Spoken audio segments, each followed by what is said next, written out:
Welcome to the Valley Hoops Insider Podcast, a special Voices of the Valley edition of the Valley Hoops Insider Podcast. I'm Schroeder, editor of the site, host of the show, and we're extremely excited today to have two special guests with us, writers from the Evansville, Indiana area, covering the USI Screaming Eagles and the University of Evansville Purple Aces, to one team in the OVC, one team in the MVC, one with a brand new launch into Division I basketball, one with a brand new coach. I'm super excited to have both of these guys with me today to kind of break it all down for us. First, the veteran of the two, Hendrix Magley. Am I saying that last name right, Hendrix? That is correct. You got it. He's the veteran because he's been there about 2 years. And then Anthony Kristensen, he's just been there a couple of months. You came over from the University of Missouri, am I right? Yep. Yeah. Just graduated in May, so I'm still kind of getting my feet wet into doing this full time, but I'm enjoying it every step of the way so far. So, well, super glad to have both you guys on. I think I'm going to change the way I'm looking at this. Yeah, I can see all three of us at the same time. So I want to start with you, Anthony, brand new on the beat, and there's just a ton of excitement around the University of Evansville Purple Aces basketball program, new coach, new coaching staff, some new players. Can you kind of quantify the energy level, the excitement level for Purple Paul and other Evansville fans? Yeah, I mean, so it's kind of interesting coming into this because when I first announced I was taking this job, it was right in the midst of the coaching search, and I had just finished covering a coaching search at the University of Missouri. So it's kind of a weird little parallel. And with both of those, there is, the excitement of the new coaching staffs coming in, and the success that they bring. Obviously, with Evansville, David Ragland, he brings in a really good reputation from all of his previous stops, and he's done a really nice job of getting the fan base reinvigorated. Obviously, I wasn't here beforehand, but it seemed like people were kind of checked out from Purple Aces basketball, and it seemed like something needed to change. And from my conversation with the new athletic director, Ziggy Siegfried, he also felt that when he first got in, and that's why they decided to make the move from Todd Licklider. What I can say is that some of the reason I think that people are so excited about this is just because, I mean, when you talk to David Ragland, you can see why he has the reputation he has. Mm-hmm. There's a reason a guy like Thad Matta wanted to keep him at Butler. And coming from, obviously I was just doing it as a student, but I was talking to, Conzo Martin twice a week at Mizzou, and I was talking to, John Calipari and, Rick Barnes and stuff, and people like that on a regular. He likes to name drop, doesn't he, Hendrix? Yeah, anyway, go ahead. It's all good. Oh yeah, I would be ashamed of myself if I didn't. But I mean, when you talk to those guys and you talk to Ragland, you can see that there are similarities there in their basketball IQs and their coaching knowledge. I'm not saying he's going to be, the next John Calipari or Rick Barnes, but you can tell that he has the intangibles, and I think that's a lot of what is getting people excited again. Both these guys work for the Courier Press there in Evansville, Indiana. Hendrix, you're covering the Screaming Eagles of Southern Indiana. I've interviewed both of the coaches already, and I had the same feeling about Stan Gerard. I didn't know him before this change, but I was blown away, really. I was super impressed by the guy that he is, just the stature that he seems to already have as a young, I mean, he's been coaching for quite a while, but third year there with the Screaming Eagles. Talking just about the energy and excitement level in the Screaming Eagle program, because they're moving to Division I and joining the Ohio Valley Conference. Yeah, it was so fun, just kind of following along with that entire transition, the anticipation, whether or not they were going to say yes or no on that possible move. And, I think it's been something, even since before I worked here, that there were, and especially when they built the new arena, people kind of assumed that may eventually be the path I think that they were going to go on. But, they were always kind of adamant, they weren't looking toward it. But, when that opportunity kind of presented itself, it was just too good to pass up on. And I think, there's just been, with the whole change at UE, with the new coaching staff, and now with USI moving to Division One, it just, in my years of working here, this feels like the most excited people have been about college basketball since I've started. And I think, that when you want both programs, in town to be good. I mean, and obviously USI has been able to have some success at the Division II level. My first year working down here it's been a little while now, but that's when UE beat Kentucky that year. So there was excitement then. It's, both programs have had, a sense of excitement, but this just feels like when they're both kind of colliding at the same time. It's like it's all kind of coming together. But yeah, there's been a lot of excitement around the Screaming Eagle program. There's a lot of high hopes there. I mean, the OVC is a very different looking conference than it was a year ago. And there's a lot of people who believe they can come in and make an impact right away. And they have a lot of depth. They just got a big signing, and Kieran Powell going to join there, a hometown guy coming in from Houston. And it's just it just does feel different than the past couple of years have felt here in terms of the college basketball landscape, at least in Evansville. So, Anthony, your rookie year at outside of college, your college career, and all of a sudden you're thrown in the middle of the Missouri Valley, the changing Missouri Valley Conference, the new coach, the excitement there.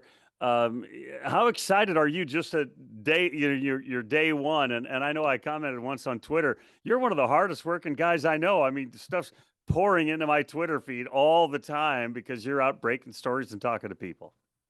Oh, I mean, I've been wanting to get into sports writing since I was a freshman in high school. So it's been a long time coming, and to finally be able to do it on a professional level, where I'm doing it full time. I mean, it's not to be cliche, but it's a dream come true. So to finally be able to do it, and to do it in the, on a pretty high level with the Missouri Valley. I'm a St. Louis area kid, so I grew up with Arch Madness. I know what it's all about. So that also adds a pretty cool element to it for me. But yeah, I mean, I've hoped to hit the ground running. I want to tell all the stories I can, and I know this field's not for everyone, but I love it. So super excited about both these programs, like both of the coaches. I think the facilities are spectacular on both fronts. Hendrix, you mentioned where the Screaming Eagles play. I haven't been there, but I've looked at tons and tons of pictures. I thought this is a high level place. I've been to the Ford Center a number of times. It's spectacular for the University of Evansville. I want to talk about the basketball side a little bit. In reading some of the stuff, I know that attendance figures, season ticket figures are up, I think, in both programs. So there's energy on that side. Local media. Now, you guys are the local media, but local media, are they picking up on it as well? TV, radio stations there? Yeah, I mean, I would say so. I think, like at least like I said, since I've been working here, I feel like the media has always been pretty tuned into the programs here, just because there's, in a town, like in a market, with this size. I mean, this is this is the pro sports team in this, in this market. I mean, obviously there's going to be people here too that, you have your IU fans or UK fans, there's going to be fans like that in this market as well. But when basketball season, people are tuned in, and I think they're going to be even more tuned in this year, just because there's going to be that newness factor with both programs. One side there's a whole new coaching staff, one side there's a team playing in Division I basketball, playing against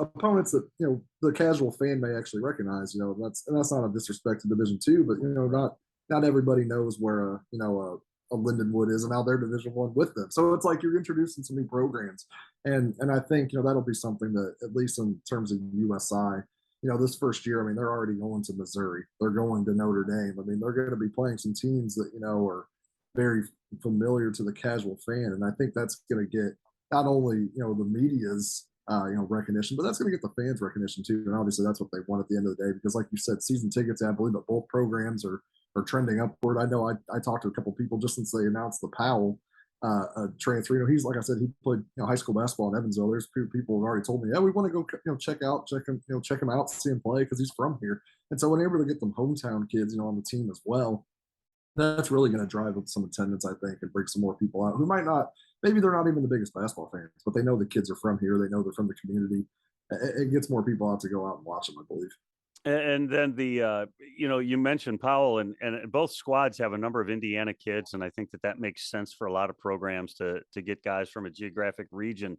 But Anthony, my friend Marcus Wilson's on that staff now, and true confession here, I was sitting having lunch with him when rumors were breaking about somebody else getting the job, and he's fast and furious on the phone because I knew he was in the running. And so I've been kind of living vicariously through Marcus's journey back home to Evansville. Saw him play when he was a Purple Ace All-Star and all conference Larry Bird winner and all of that. And I've been to the Ford Center when they won the CIT championship when DJ Ballantyne was there. So I've been around and close to the program for a while, but there's just something different right now going on. And I was a big fan. I really like Coach Licklider, really enjoyed him in his time in the league, but they were really struggling. Talk a little bit about roster makeup, if you can, Anthony, for us a little bit. Just, how has Coach Ragland built the roster so far? I mean, obviously he came in at probably what wasn't a very, opportune time that late in the summer, but he came in and he got a couple of really good transfers in. I think Marvin Coleman from UNLV is going to be probably one of the more underrated guys coming into the Valley. Obviously he had his injury a couple seasons ago. But I mean, he started at UNLV as a walk-on, ended up earning a scholarship under TJ Otzelberger, who's now at Iowa State. And, he's a guy who I've, watched him practice and he's looked good.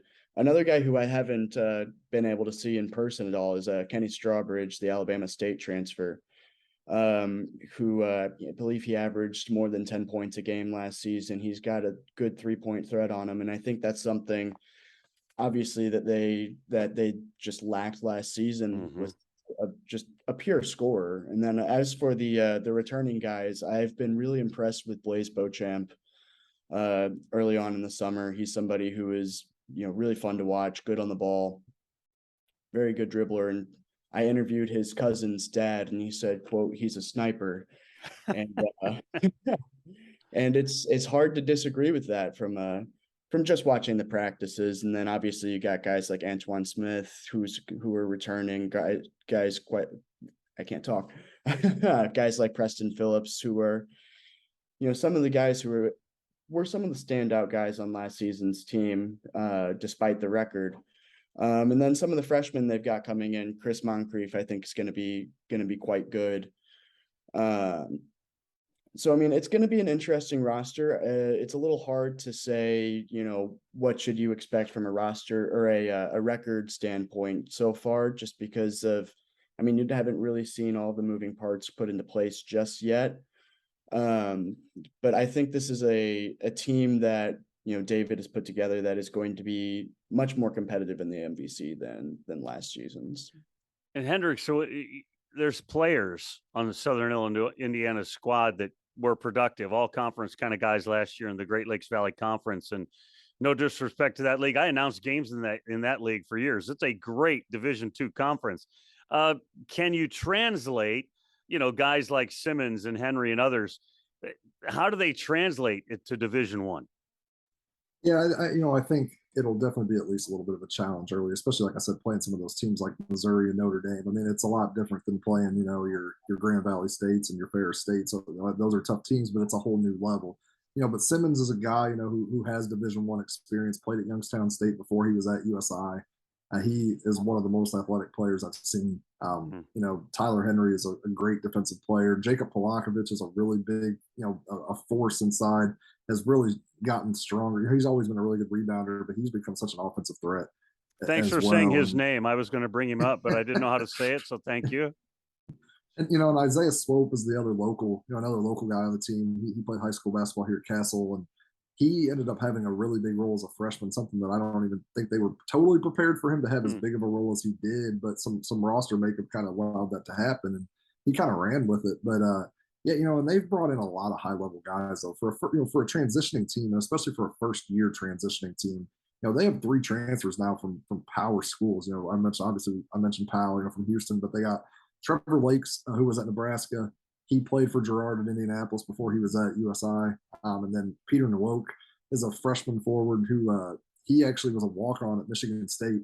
So just a lot of guys that they're excited about. They've actually really hit the they hit the portal hard, as everybody did this summer. But for a transitioning team, that's a place where you really want to look. And a couple guys I really have my eye on. One is Jeremiah Hernandez. He was at Kent State in the MAC last year, and I think he's a guy who could possibly have a starting role on this team.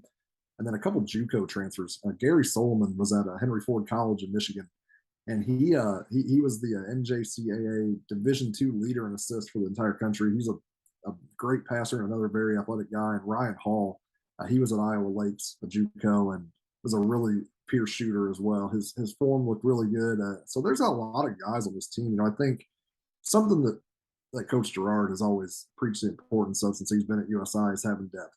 Hmm. That was something he really wanted to do at Division II because he likes to run a lot of guys when he can. And as you go through this transition, as they're going to be looking to shape a rotation, shape a starting five, getting a bunch of guys out there and seeing what they got, the depth is, I think at least for a first-year transitioning team, is pretty strong. You didn't mention Nick Hittle from Indiana State. I just wonder how, if you've been around practice house, he's looked, and at times at Indiana State, he was really outstanding as a kind of the pick and pop big guy. But how's he looked in practice so far? Yeah, he's another one. I saw with 10 new guys, 10 of their 15 players are new. You don't have them all memorized; they're just not right there. Yeah, but he's another one as well. And he's another Indiana guy as well. Another guy with Indiana ties, played at Culver Academies. Which a fun fact about that, they actually beat Bossy in Evansville School at the state championship when he was a player there. But yeah, size is obviously something they really want to have, especially moving up to this level, because you're going to be playing against, bigger, faster, more physical guys. And, size wise, I think he's got to be at least 6'10", 6'11". Mm-hmm. I think him and Powell are the two tallest guys on the team, along with Polakovich. And yeah, he looked good though as well. And like I said, just that depth. I mean, there's so many guys that I think they're hopeful that they can showcase, and I'll be really curious to see just exactly how they use all those guys this season. The juxtaposition of these two programs kind of tracking similarly, and then the movement of Belmont and Murray State affecting both of them. Anthony, all of a sudden, two very high quality mid-major programs jump into the Missouri Valley Conference, and they go from 10 to 12, but they go from 10 to 12, and two of them very good. This is not an easy year for Evansville to climb the ladder. I don't think it's really an easy year for anybody in the Missouri Valley, to be completely honest with you. I mean, you add those two programs and UIC, which is a program that is kind of on the rise as well. It's going to be an interesting season in the Missouri Valley for sure. I really like what Casey Alexander has done at Belmont, and Steve Prom likewise taking over for Matt McMahon at Missouri State, Murray State. Putting together the roster he did after Murray State was really, really hit by the portal hard, with a lot of guys following Matt McMahon to LSU. Mm-hmm. But I mean, those are two teams I expect to be, competing near the top of the MVC, and will obviously be, tough opponents for not just Evansville, but for the rest of the Valley as well. And Hendrix, on the flip side, those two teams leaving the OVC, it is a weird, wide open Ohio Valley Conference. Morehead State would be they're the new beast, but they lose their All-American center, Janai Broom, to, the University of Kentucky, so they're a little disheveled. I think the OVC is as wide open as I've ever seen it. Yeah, I would have to agree. You mentioned Morehead, obviously. I know, and they'll still have a lot of talent. They're a team that's really kind of been climbing these last few years. Well, there's been a lot of hype with Little Rock, Mm-hmm. joining as well. They're another new team there in the OVC, and that's why I think there's been so much excitement with USI, because people think, hey, if there's any time to possibly make make an impact, make your move, now would be the time with a pretty wide open conference, and that's why I think it's going to be hard. The transition obviously is going to have some bumps in the road. It's natural for any team. Even Mm-hmm. Bellarmine experienced that, even though now they're a Atlantic Sun Conference winner. They definitely had some bumps in the road as well. But I think with the moving and shaking that has taken place in the OVC, it just opens it up, and not to mention having the conference tourney in Evansville. That's going to be a pretty cool part. If they can, if they're playing in that, they're playing in that championship game, I think you can expect a pretty loud crowd. I mean, this was before it was the year before I worked here, but USI was in the Division II Final Four, which they always have that at the Ford Center as well. And like I said, that was before I was working here, but I remember seeing tweets and, seeing posts on Facebook and on social media. And it was, I mean, they packed that house. And you can only imagine if they're playing in the OVC championship, I think they would be doing that again. You mentioned their schedule, Hendrix, and I haven't seen their full out schedule, but I know some of the games that they have, and I've seen Lindenwood's schedule now, another team making the move from D2 to the OVC, and they've got Missouri and Illinois and a number of other. There is the financial side of that. They're going to get paid to be at those games, but immediately they go into the deep end of the pool, and they're going to get maybe smacked around a little bit, but they're going to start to immediately understand what big time Division I basketball is like. Yeah, I mean, to open your Division I play at Missouri on November 7th, the first night of college basketball, I mean, that's going to an SEC team right away. But that's what they want, and their non-conference schedule isn't totally finalized. But yeah, those games have kind of already started to leak out there, like the Notre Dame game, being part of the Gotham Classic and playing. They're going to Notre Dame, going to St. Bonaventure. They were another really good team last year, and going to Bowling Green, a MAC program, and they're going to host Indiana State. That's another one that's been announced, and that's cool to get a Valley team to come to their arena that first year. I think just kind of talking with the coaches about scheduling, that's been the biggest challenge this first year, is getting teams to come there, because as a transitioning team, it's kind of everybody kind of wants you to go to their place that first year. That's why I'm expecting you're going to see a lot of home games next year, because I think they're going to have a lot of return games. But they're trying to make the schedule as tough as they can, and I think it's a good strategy, because with not having you can't make the NCAA tournament. I mean, what do you have to lose? It's I know they want to hope for maybe a CIT or a CBI invite, but challenge yourselves, and that's what they want to do, because this is the wins and losses obviously still matter, but not as much when you're not worrying about an NCAA tourney bid. So, go ahead and see how you stack up against some of those Power 5 programs, some of those mid-major programs. I think it can definitely give them a, kind of a litmus test moving forward to see, hey, here's what we need to schedule. Here's what we kind of need to do as that transition comes to an end, and to, the next 3-4 years. Anthony, what does the Evansville schedule look like so far? I don't know if they've put out their whole schedule yet or not. They haven't put out a whole schedule quite yet. With the coaching staff coming in when they did, it's a little bit tough to put together a schedule in that amount of time. And I know for a fact that they were trying to get some of those big names on the schedule. But as far as I'm aware, they haven't really been able to get, the likes of like a Missouri or a Kentucky on the schedule for this season. When I look at the games we do know about, on the road at St. Louis is going to be is a really tough game. Obviously, St. Louis is kind of a consensus, at least around the top 25 team in the country. And that'll also be a little bias game for me, because it lets me go home, see my family for a couple of days. So that'll be nice. But then you've got games like they host Bellarmine, which is going to be a tough game. Obviously, ASUN champions, as we previously mentioned. Then you got a game on the road at Ball State. They start the season at Miami of Ohio. So I mean, they've got a lot of good, what I would call measuring stick games.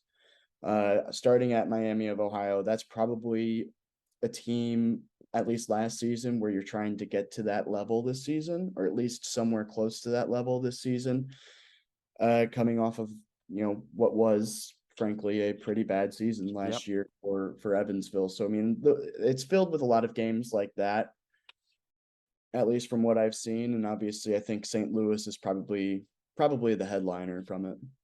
Well, we'll look forward to having them come to my hometown to see them play. Hey, so Anthony, I want to stick with you for a second.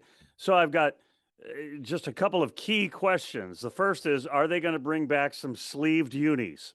That's question number one. It doesn't seem that way, unfortunately. It would have been cool in my first year on the beat to see those make a comeback, but David was on I believe he was on the March to the Arch podcast recently, and he said that there was something with the deal with Nike, where Nike just couldn't make basketball sleeves for one reason or another. So I don't think those will be making a comeback. Maybe you should play that to make a comeback seem more surprising. I don't know, but If I had to guess, I would say no at the moment. Nike, kick him to the curb. Hey, so how soon will these two teams? This is for either of you, both of you. How soon will these two teams play an annual game or an annual city championship or a home and home series? How soon will that take place? Well, not this season. Well, I know that much. Do you have any thoughts about it, though? Either of you?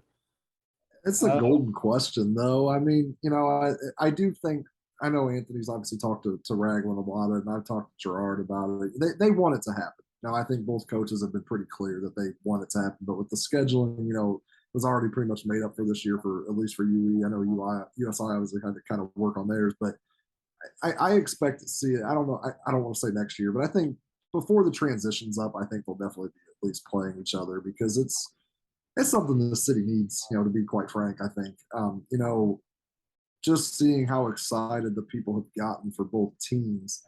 I mean, if they're playing each other, I know like Anthony and I tomorrow are going to be going out to see them play volleyball. It's like the first time they've played each other in a Division I sport and since forever. Because obviously, other than men's soccer at USI is the only program that's ever played Division I, and that was a brief 2-3 year stint. So, just getting to see them play in any sport, I'm curious to see how some of the quote unquote smaller sports will see the fan turnout because I was at a USI volleyball game. They played Murray State on Saturday, and that was one of the better crowds I've seen, compared to when they were in the GLVC. So I think you can only imagine what it would be like for a basketball game, to see these two teams square off against each other. So yeah, I think it's for lack of better words, it's got to happen soon. And I think I think the people would love it, and I would expect to see it before the end of the transition, though. Anthony, don't they have to do it and have a trophy?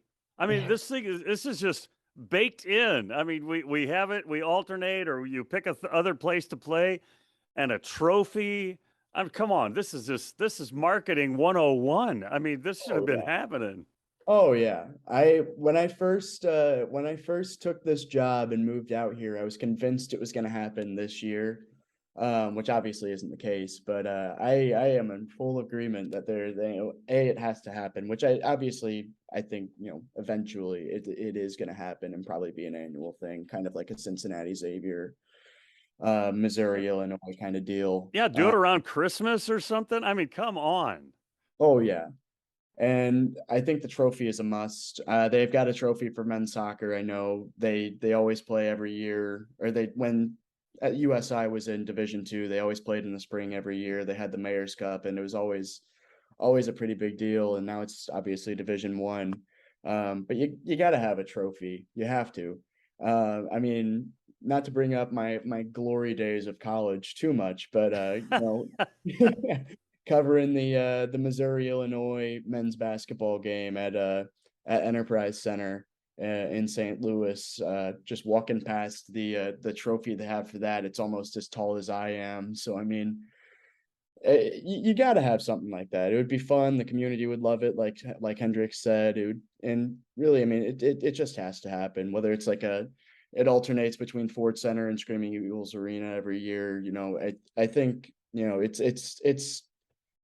it's an empty net from the crease, to put it in hockey terms. I mean, it has to happen. Get a local place to sponsor it. Make it the Donut Bank Bowl. Absolutely, people would go crazy for it. Gotta get a local staple to sponsor it. Like you said, Harry, it's marketing 101. The Toronto classic. Absolutely. Now, Anthony, you were talking about the Missouri Illinois thing. Obviously, you don't have a neutral site there that would do this, but that Missouri Illinois thing, it like literally. You got orange on one side and the black and gold on the other, and like it kind of weaves around and you see where the lines are. It's amazing. Oh yeah. And I could just see it, orange on one side and blue or red or whatever on the other. It'd be amazing. It would just be spectacular.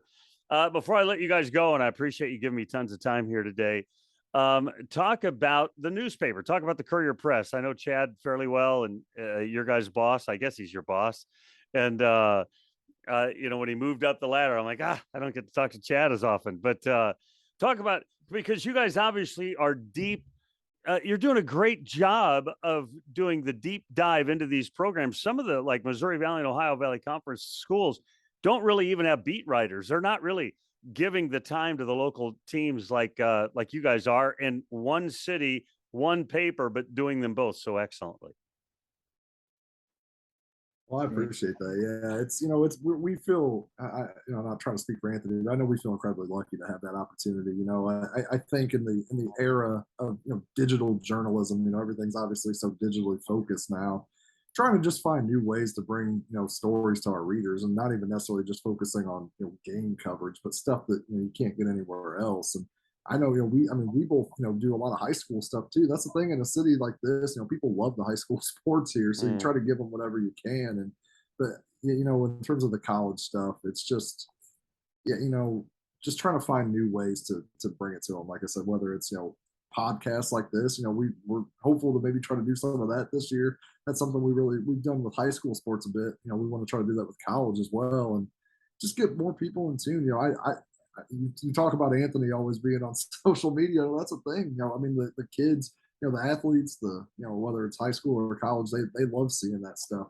It's just getting more people to see what they're doing, and just trying to find ways to bring awareness of not only what we're able to do, but what these programs here in town are doing, and just try to put it out there for a wider audience to see. Really. Yeah, I would have to pretty much echo exactly what Hendrix just said. I mean, my first job coming out of college covering Division I athletics. I mean, it's been everything I could have asked for and more. It's been a lot of fun, especially at a high level, the Missouri Valley, and a program with history like Evansville. I mean, it's been a lot of fun, and I've enjoyed it a lot. Sometimes I feel like I might be pushing a little too much, but I've enjoyed it, and like you said, obviously this is also a huge high school sports town as well, which kind of surprised me coming from Columbia, Missouri, which isn't it likes its high school sports, but obviously Mizzou is the big draw there. But coming from there to here was a little bit of a surprise in that regard, seeing just how important high school football is around here, and I've been surprised at how much I've enjoyed covering that. I'm not really the biggest football guy in the world. I don't really know much about football, if I'm being honest. But I've loved covering high school football. I've loved covering UE. I've loved interacting with people.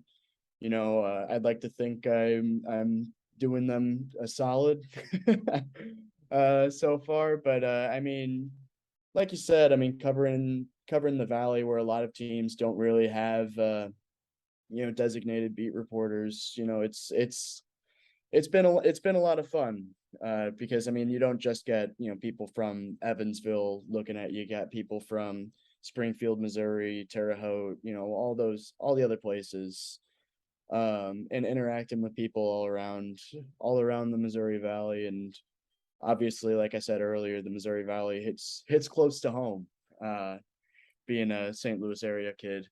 And the Ohio Valley does too, obviously, with Lindenwood. Lindenwood is 5 minutes from my parents' front door. So that's also kind of a fun little transition point.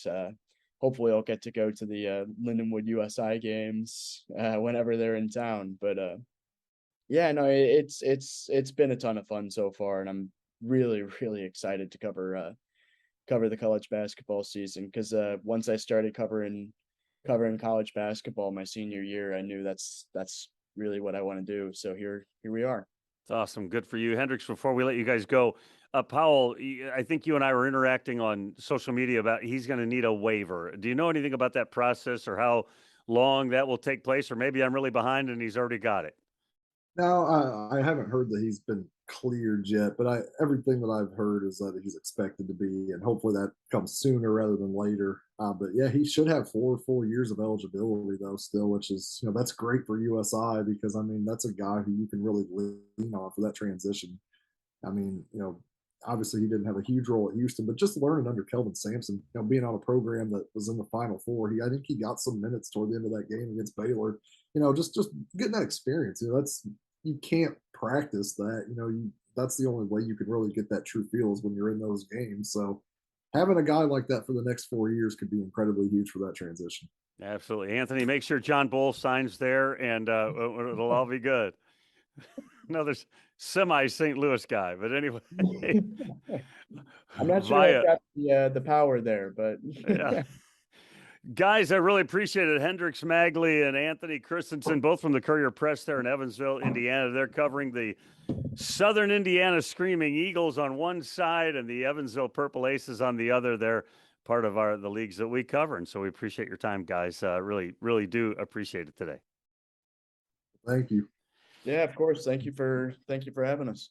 That'll do it for us. I'm Harry Schroeder, reminding you, since you've been there, make it a better place. We'll talk to you again real soon.